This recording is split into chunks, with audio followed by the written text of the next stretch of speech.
Supreme court ने चुनाव आयोग से मांगा 2 हफ्ते के भीतर जवाब। ईवीएम मेमोरी डेटा सत्यापन पर याचिका की सुनवाई। एडीआर ने चुनाव आयोग से बर्न मेमोरी की जांच प्रोटोकॉल की मांग की। सुप्रीम कोर्ट ने ईवीएम डेटा को मिटाने पर जताई आपत्ति।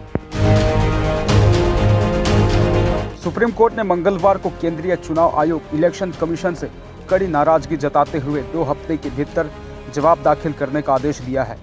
यह आदेश उस याचिका पर सुनवाई करते हुए दिया गया है जिसमें इलेक्ट्रॉनिक वोटिंग मशीन ईवीएम की मेमोरी के डेटा के सत्यापन और उसके हिसाब किताब को लेकर जानकारी मांगी गई थी। इस याचिका में association for democratic reforms ADR ने चुनाव आयोग से मांग की थी कि वह ईवीएम की बर्न मेमोरी की जांच के लिए स्पष्ट प्रोटोकॉल बनाए।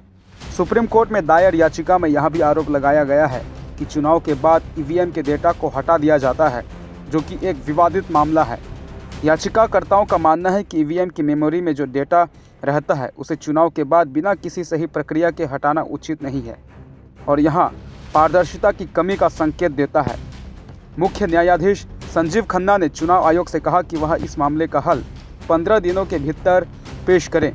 कोर्ट ने चुनाव आयोग से यह भी स्पष्ट किया कि ईवीएम के डेटा को मिटाया जाना नहीं चाहिए और न ही उसमें कोई नया डेटा अपलोड किया जाना चाहिए, न ही कोई नया डेटा लोड किया जाना चाहिए। इस आदेश का उद्देश्य ईवीएम के सत्यापन और चुनाव प्रक्रिया की पारदर्शिता को सुनिश्चित करना है। इस मामले में सुप्रीम कोर्ट ने चुनाव आयोग से यह भी पूछा कि वह चुनाव संपन्न होने के बाद ईवीएम की मेमोरी और माइक्रो कंट्रोलर को जलाने की प्रक्रिया में विस्तृत जानकारी दी जाए।